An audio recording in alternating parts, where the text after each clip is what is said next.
नमस्कार दोस्तों, सोनू साइंस अड्डा 149 यूट्यूब चैनल पर आप सभी का स्वागत है। आज हम आप लोगों के सामने डाइजेस्टिव सिस्टम की क्लास 2 के साथ हाजिर हैं। ये जो डाइजेस्टिव सिस्टम की एक क्लास है वो इस चैनल पर पहले ही आप लोग देख चुके होंगे। अगर आप लोगों ने नहीं देखी है वो क्लास तो आप पहले वो क्लास देखिएगा, फिर उसके बाद आप ये वाली क्लास जो है वो देख सकते हैं। इस क्लास को मैंने एक बार चैनल पे अपलोड किया था और उसमें थोड़ा वॉइस प्रॉब्लम आ गई थी, तो मैं उसी क्लास को दोबारा से रिकॉर्ड करके डाल रही हूँ। वो मैं डिलीट कर दूंगी। तो जो नए बच्चे होंगे वो नए बच्चे इस चैनल को सब्सक्राइब कर लेंगे ताकि आगे आने वाली सभी क्लासेस के बारे में आपको पता चलता रहे। तो डाइजेस्टिव सिस्टम की इस नई क्लास का क्लास 2 का जो क्वेश्चन है वो आप लोगों के सामने है, जैसा कि आप लोग देख पा रहे हैं। Question number 31। क्योंकि क्वेश्चन नंबर 31 ये इसलिए बच्चे, क्योंकि मैं 30 क्वेश्चन जो है वो पहले करवा चुकी हूँ। 30 क्वेश्चन जो है वो यहाँ पर पहले करवा चुकी हूँ। 31 क्वेश्चन आपको इसलिए ये दिखाई दे रहा है। हाँ जी, अब यहाँ पर हम बात करते हैं कि क्वेश्चन है क्या हमारे पास। तो हमारा जो क्वेश्चन है वो है कि इनमें से कौन सा एंजाइम है जो डाईपेप्टाइड को अमीनो अम्ल में बदलता है। Which enzyme converts dipeptides into amino acid. इनमें से कौन सा एंजाइम है जो डाईपेप्टाइड को अमीनो एसिड में बदलता है। देखिएगा, जो डाईपेप्टाइड है, डाईपेप्टाइड इसको कन्वर्ट करता है इनटू अमीनो अम्ल में बदलता है या अमीनो एसिड में।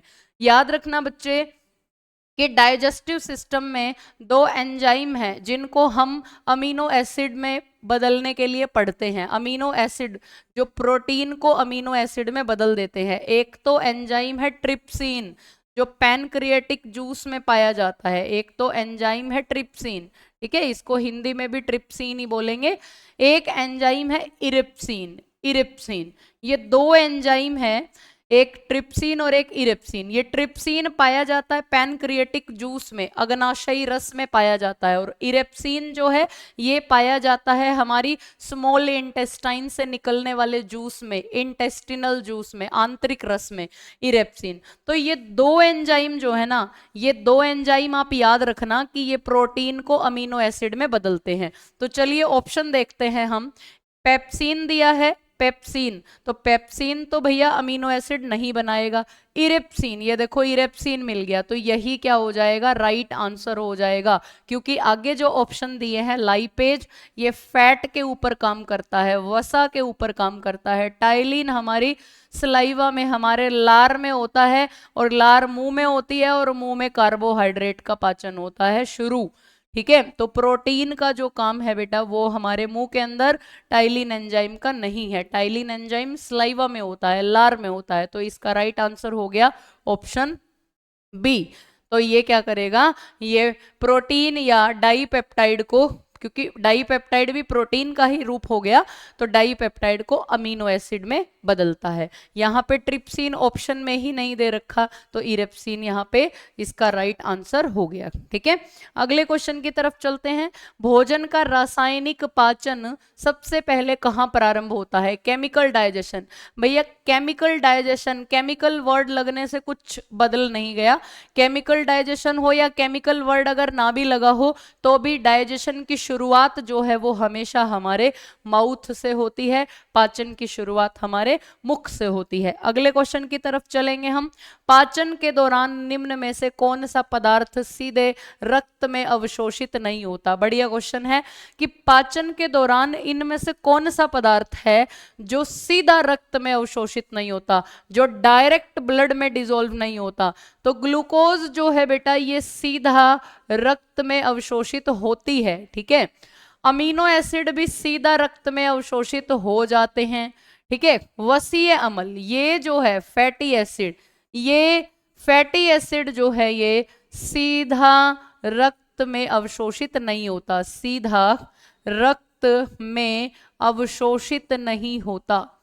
ठीक है, सीधा रक्त में अवशोषित नहीं होता वसीय अम्ल, फैटी एसिड।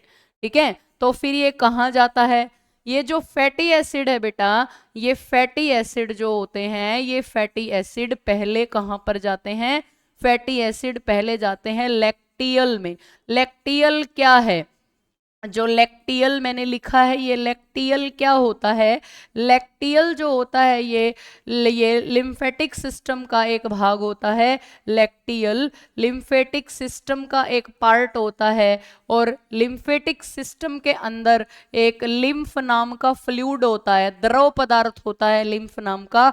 और ये लिम्फ नाम का जो द्रव पदार्थ है ये क्या करता है? फैटी एसिड को ब्लड के अंदर भेजता है। तो मतलब वसा अम्ल जो है, फैटी एसिड जो है, डायरेक्ट ब्लड के अंदर एब्जॉर्ब नहीं होते, वो लिम्फ के माध्यम से ब्लड में एब्जॉर्ब होते हैं, लिम्फ के माध्यम से ब्लड में एब्जॉर्ब होते हैं। ठीक है, तो इस क्वेश्चन का राइट आंसर सी ऑप्शन हो जाएगा।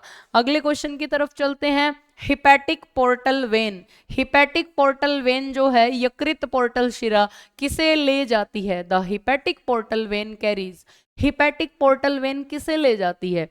ये हमें देखिए, हिपैटिक जो वर्ड है बच्चे, हिपैटिक जो वर्ड है, हिपैटिक, ये हमेशा किस के लिए यूज होता है? लीवर के लिए यूज होता है। हिपैटिक वर्ड को यूज किया जाता है लीवर के लिए। तो हिपैटिक पोर्टल वेन किसे ले जाती है? The hepatic portal vein carries oxygenated blood to liver. ना भैया, हिपैटिक पोर्टल वेन का ये काम नहीं है। ठीक है, digested nutrients from intestine to liver. क्योंकि हम चैप्टर वाइज एमसीक्यूज पढ़ रहे हैं, तो चैप्टर वाइज एमसीक्यू पढ़ रहे हैं बच्चे, तो चैप्टर वाइज एमसीक्यू के अंदर डाइजेस्टिव सिस्टम के, ये क्लास आपको डाइजेस्टिव सिस्टम की मिल रही है, तो ये ऑप्शन इसका राइट आंसर होगा। डाइजेस्टेड न्यूट्रिएंट्स यानी जो हमारी आंत में पचे हुए जो पोषक तत्व है, जो डाइजेस्ट हो चुके हैं, उन पोषक तत्वों को यकृत तक, जैसे कि हमारे पास क्या है? हमारे पास आंत है हमारी, ठीक है, और आंत के अंदर क्या है? डाइजेस्टेड फूड है। और ये जो डाइजेस्टेड फूड है बेटा, ये डाइजेस्टेड फूड यानी डाइजेस्टेड न्यूट्रिएंट्स ये कहाँ पर चले जाएंगे? ये लीवर के पास चले जाएंगे। अब आंत से इनको लीवर तक पहुंचाने के लिए, डाइजेस्टेड फूड या डाइजेस्टेड न्यूट्रिएंट को लीवर तक पहुंचाने के लिए कौन काम करती है?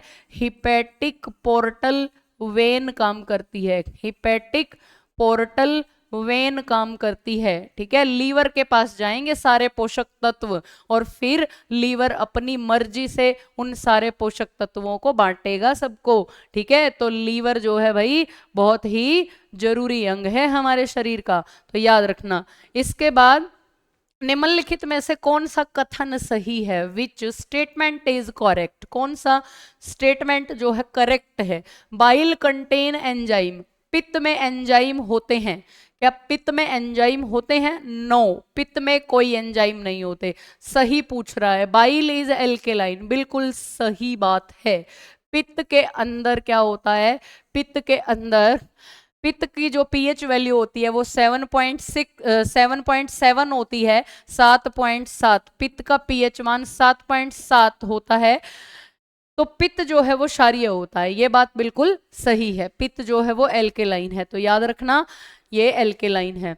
अगला ऑप्शन है बाइल डाइजेस्ट प्रोटीन। भाई पित्त कभी भी पचाने का काम नहीं करता, बाइल के पास कोई डाइजेस्टिव एंजाइम नहीं है किसी को भी पचाने के लिए, तो ये भी नहीं होगा। Bile produced by gall bladder, ना, बाइल जो है वो लीवर के द्वारा प्रोड्यूस होता है, गाल ब्लैडर में तो बाइल को स्टोर किया जाता है, तो ये ऑप्शन भी क्या हो गया? गलत।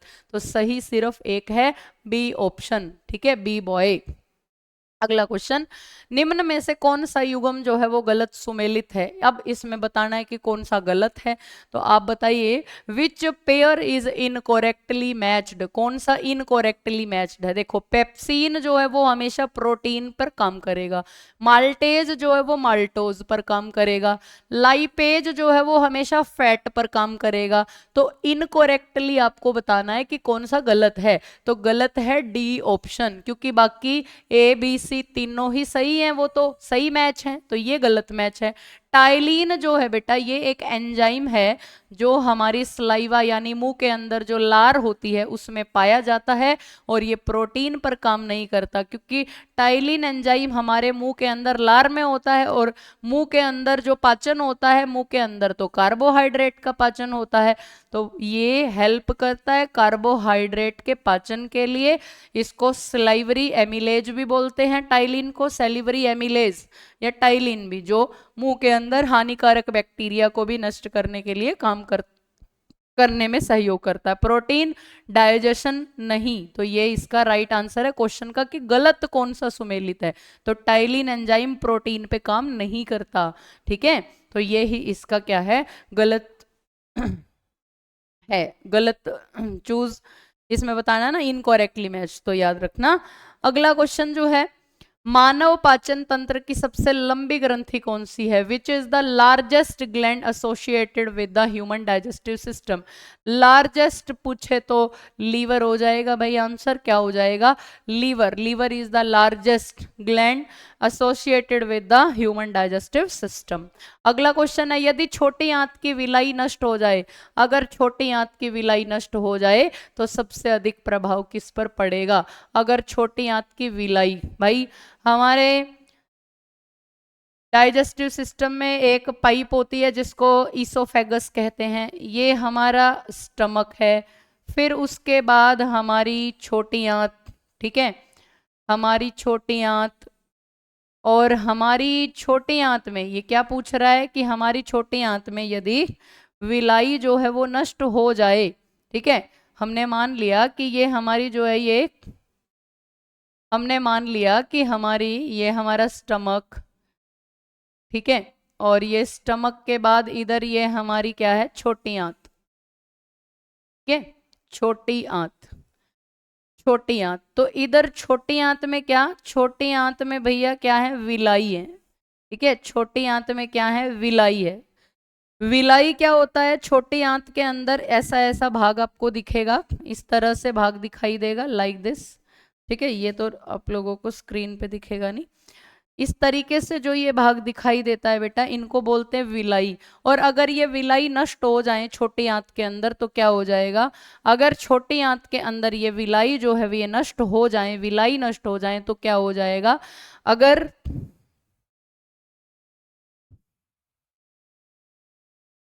छोटी आंत के अंदर विलाई नष्ट हो जाए तो क्या हो जाएगा, वो क्वेश्चन ही गायब हो गया भाई।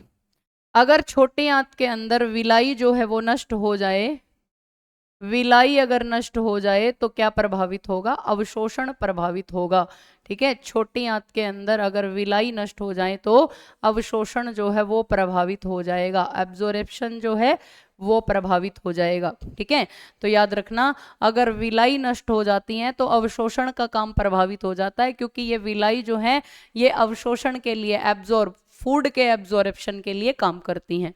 अगर विलाई नष्ट हो जाएंगी तो फिर एब्जॉर्प्शन जो है प्रभावित हो जाएगा, ठीक है। अगला क्वेश्चन है हमारे पास, निम्नलिखित में से कौन सा एंजाइम सुक्रेज, निम्नलिखित में से कौन सा एंजाइम जो है सुक्रोज को ग्लूकोज एवं फ्रुक्टोज में बदलता है? देखो सुक्रोज है ना, तो सुक्रोज को देखते ही आंसर हो जाएगा सुक्रेज। तो ये सुक्रेज जो है ये क्या करता है, ये सुक्रोज को कन्वर्ट करता है ग्लूकोज और फ्रुक्टोज में, मतलब सुक्रोज कार्बोहाइड्रेट होती है और सुक्रोज कार्बोहाइड्रेट ग्लूकोज और फ्रुक्टोज से मिलकर बनती है, ठीक है। नेक्स्ट अगला क्वेश्चन है हमारे पास, दूध की शर्करा का पाचन किस एंजाइम के द्वारा होता है? दूध की शर्करा, मिल्क शुगर, मिल्क शुगर का पाचन होता है लैक्टेज के द्वारा, क्योंकि मिल्क जो शुगर होती है वो होती है लैक्टोज, और लैक्टोज को तोड़ने के लिए लैक्टेज एंजाइम काम करता है। लैक्टेज एंजाइम लैक्टोज को ब्रेक डाउन करेगा, और लैक्टोज जब टूटेगी तो यहाँ पर एक तो ग्लूकोज में बदलेगी ये, और दूसरा इसका भाग है ग्लैक्टोज, ठीक है, ग्लैक्टोज में ये कन्वर्ट हो जाएगी। जब लैक्टोज को ब्रेक डाउन करेगा लैक्टेज नाम का एंजाइम तो ग्लूकोज और ग्लैक्टोज बन जाएगा, ठीक है। तो याद रखना इस क्वेश्चन का राइट आंसर, निम्नलिखित में से कौन सा एंजाइम मुख्यतः छोटी आंत द्वारा स्त्रावित होता है? छोटी आंत के द्वारा स्त्रावित होने वाला एंजाइम कौन सा है? जो स्मॉल इंटेस्टाइन के द्वारा एंजाइम स्त्रावित होगा वो कौन सा है? स्मॉल इंटेस्टाइन छोड़ेगी बेटा। देखो रेनिन जो है ये तो एंजाइम ही नहीं है। रेनिन ये हमारे जो डाइजेस्टिव सिस्टम में जो रेनिन पाया जाता है वो डबल एन होता है। ये तो किडनी से रिलेटेड है, किडनी से रिलेटेड है ये वाला रेनिन, ठीक है, जिसमें सिंगल एन है। हमारे डाइजेस्टिव सिस्टम वाला जो रेनिन है उसमें डबल एन होता है। टाइलिन जो है ये हमारे सलाइवा में होता है, लार में होता है, लार में, ठीक है। पेप्सिन जो है ये हमारे स्टमक में होता है, आमाशय में होता है, ठीक है। तो इरेप्सिन एंजाइम जो है वो इस क्वेश्चन का राइट आंसर होगा, क्योंकि इरेप्सिन जो है ये स्मॉल इंटेस्टाइन के द्वारा एक जूस बनाया जाता है, इंटेस्टिनल जूस, आंतरिक रस, उसमें ये एंजाइम पाया जाता है erepsin. Right answer A option हो जाएगा। अगला क्वेश्चन है पित्त का मुख्य कार्य क्या है? The chief function of bile is to.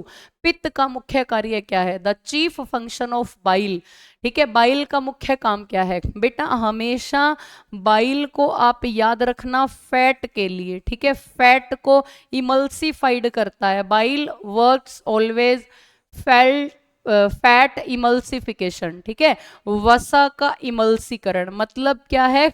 वसा की जो बड़ी बूंदें होती हैं, वसा की बड़ी बूंदें छोटी बूंदों में बदलना, ठीक है, बड़ी बूंदें कन्वर्ट हो जाएंगी छोटी वसा की बूंदों में, ये होता है वसा का इमल्सीकरण, ठीक है। लार्ज molecule या large droplets of fat converts into small droplet of fat, ठीक है। ये काम है बाइल का, बाइल पित्त का। अगला क्वेश्चन है सही कथन का चयन कीजिए, चूज कीजिए सही कथन को। Choose the correct statement. यकृत पित्त बनाता है, सही है। अग्नाशय इंसुलिन बनाता है, यह बात भी सही है। तो यहाँ पर दोनों ही बात सही है। एक ऑप्शन है सी ऑप्शन जिसमें दोनों सही हैं, ठीक है। यकृत हमेशा बाइल जूस को बनाता है, और pancreas insulin, insulin is a hormone, ये एक हार्मोन है जिसको पैनक्रियाज बनाती है, ठीक है। अगला क्वेश्चन है हमारे पास निम्नलिखित में से कौन सा एंजाइम है जो अम्लीय माध्यम में कार्य करता है? इनमें से कौन सा एंजाइम है जो अम्लीय माध्यम में काम करता है, जो एसिडिक मीडियम में काम करता है?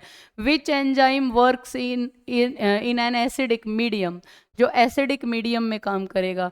देखो ट्रिप्सिन नाम का एंजाइम जो है ये एल्केलाइन मीडियम में काम करता है, क्षारीय माध्यम में काम करता है, ठीक है। लाइपेज भी एल्केलाइन में काम करता है, क्षारीय माध्यम में काम करता है। एमिलेज जो है ये भी एल्केलाइन में ही काम करता है ऑलमोस्ट, क्योंकि जो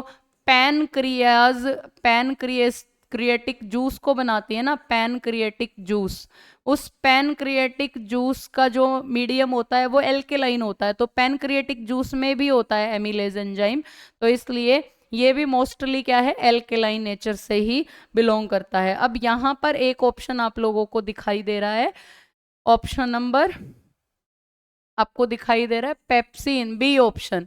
तो जो पेप्सिन है बेटा ये कहाँ पर पाया जाता है? ये गैस्ट्रिक जूस में पाया जाता है, जठर रस में, और जठर रस की पीएच वैल्यू होती है 1.2, तो दैट्स वाई ये क्या हो गया, एसिडिक हो गया, जो एसिडिक मीडियम में काम करता है। In this option pepsin will be the right answer, ठीक है। अगला क्वेश्चन है हमारे पास छोटी आंत का पीएच कैसा होता है? भैया छोटी आंत का जो पीएच है, छोटी आंत जिस जूस को बनाती है उसकी पीएच होती है 8.6 पीएच वैल्यू। छोटी आंत एक जूस को बनाती है जिसको बोलते हैं आंतरिक रस। छोटी आंत एक जूस बनाती है आंतरिक रस, which called intestinal juice in English, intestinal juice, ठीक है। 8.6 होती है पीएच वैल्यू, तो 8.6 अगर पीएच वैल्यू है तो छोटी आंत का पीएच कैसा हो जाएगा? छोटी आंत का पीएच हो जाएगा हल्का क्षारीय, slightly acid, sorry slightly alkaline, ठीक है, स्लाइटली एल्केलाइन हो जाएगा, ठीक है, स्लाइटली एल्केलाइन, हल्का क्षारीय हो जाएगा। अगला क्वेश्चन है निम्नलिखित में से कौन सा पाचन एंजाइम नहीं है? इनमें से कौन है जो पाचन एंजाइम नहीं है? ये है, ये है, ये है। सेक्रेटिन नहीं है, it is a hormone. Secretin क्या है? इट इज ए हार्मोन, ये एक हार्मोन है, it is not a digestive enzyme. Secretin is a hormone, ठीक है, याद रखना। नेक्स्ट क्वेश्चन इज, प्रोटीन का अंतिम पाचन किस रूप में होता है? Protein are finally broken down into, protein जब पूरी तरह से पच जाता है तो प्रोटीन किस में कन्वर्ट हो जाएगा? जब प्रोटीन पूरी तरह से डाइजेस्ट हो जाएगा तो उसका अंतिम पाचन जो है वो अमीनो एसिड बनेगा, अमीनो अम्ल बनेगा। It is the right answer, C option will be the right answer, amino अम्ल इज द राइट आंसर, ठीक है। प्रोटीन जब पूरी तरह से पच जाएगा तो वो अमीनो एसिड में कन्वर्ट होगा। अगले क्वेश्चन है हमारे पास, कार्बोहाइड्रेट का अंतिम पाचन उत्पाद क्या है? What is the final product of carbohydrate digestion? जब कोई कार्बोहाइड्रेट का फाइनल डाइजेशन होता है तो वो ग्लूकोज में बदल जाती है, तो glucose is the right answer, glucose क्या हो जाएगा? Right answer. अगला क्वेश्चन है हमारे पास, वसा के अंतिम पाचन उत्पाद क्या है? वसा का जब कोई फैट पूरी तरह से पच जाती है तो वो फैटी एसिड में बदल जाएगी, या फिर ग्लिसरॉल साथ में अगर दे रखा हो तो ग्लिसरॉल या ग्लिसरॉइड में बदल जाएगी। तो यहाँ पर सी ऑप्शन जो है ये राइट आंसर हो जाएगा। जब किसी फैट का डाइजेशन पूरा हो जाता है ना, वसा का पाचन पूरा हो जाता है तो वसा वसीय अम्ल में बदल जाती है, ठीक है। अगला क्वेश्चन है हमारे पास, निम्नलिखित में से कौन सा कथन गलत है? Which of the following statement is incorrect? इनमें से कौन सी बात जो है वो इनकरेक्ट है, गलत है? कौन सी बात गलत है? लीवर प्रोड्यूस बाइल, सही है ये बात। पित्ताशय पित्त का संग्रह करता है, गाल ब्लैडर स्टोर करता है बाइल को, सही है ये बात। पैनक्रियाज सेक्रेट डाइजेस्टिव एंजाइम, ये बात भी सही है। बाइल कंटेन पेप्सिन, ये बात सही नहीं है। D option is the right answer, ठीक है, ये बात सही नहीं है। और यही हमसे पूछा है कि गलत कौन सा है, तो यही गलत है। बाइल कंटेन पेप्सिन, ना भैया, बाइल जो है वो पेप्सिन को कंटेन नहीं करता, पेप्सिन को कंटेन करता है गैस्ट्रिक जूस, पेप्सिन को कंटेन करता है गैस्ट्रिक जूस जो हमारे स्टमक की पाइलोरिक ग्लैंड से निकलता है, स्टमक की आमाशय की पाइलोरिक ग्रंथि से निकलता है, ठीक है। गैस्ट्रिक जूस जिसकी पीएच होती है 1.2, गैस्ट्रिक जूस में दो एंजाइम होते हैं, पेप्सिन और रेनिन, ठीक है। तो बाइल जो है वो इसको कंटेन नहीं करता, पेप्सिन को, तो ये इसका राइट आंसर हो जाएगा, ठीक है। फिर इसके बाद बस इतने ही क्वेश्चन हैं, तो आप लोग इस क्लास को देखिएगा और अपने अपने कमेंट जो है वो शेयर कीजिएगा। आप लोगों को क्वेश्चन कैसे लग रहे हैं, क्लासेस पसंद आ रही हैं या नहीं आ रही हैं? हाँ, कोशिश करूंगी कि अब आप लोगों की क्लासेस जो है वो रेगुलर रहें। अगर आप लोग थ्योरी क्लास भी पढ़ना चाहते हैं तो लिसो एजुकेशन ऐप के ऑनलाइन प्लेटफॉर्म से आप कनेक्ट हो सकते हैं, अगर आप लोगों को थ्योरी क्लासेस भी पढ़नी है तो। और एमसीक्यूज चैप्टर वाइज आप लोगों को सोनू साइंस अड्डा यूट्यूब चैनल पर देखने को मिलेंगी। साइंस की जो भी कॉम्पिटिटिव एग्जाम में साइंस आती है, any type of competitive exam, like Haryana SSC का कोई एग्जाम है, जैसे ग्रुप डी का पेपर होने वाला है, 15 नंबर की साइंस आती है।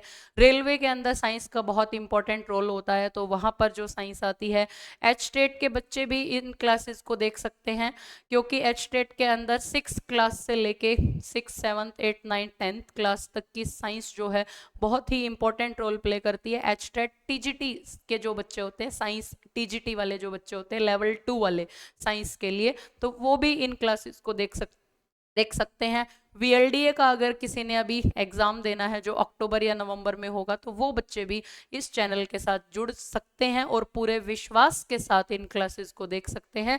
आपको बहुत हेल्प मिलेगी, क्योंकि भैया चाहे कॉम्पिटिटिव एग्जाम्स हो, वीएलडीए का एग्जाम हो, तो आपका जो ये 9th और 10th वाला जो साइंस का जो काम है, ये आपको सभी जगह पे हेल्प करता है, तो इसलिए आप इन क्लासेस को देख सकते हैं।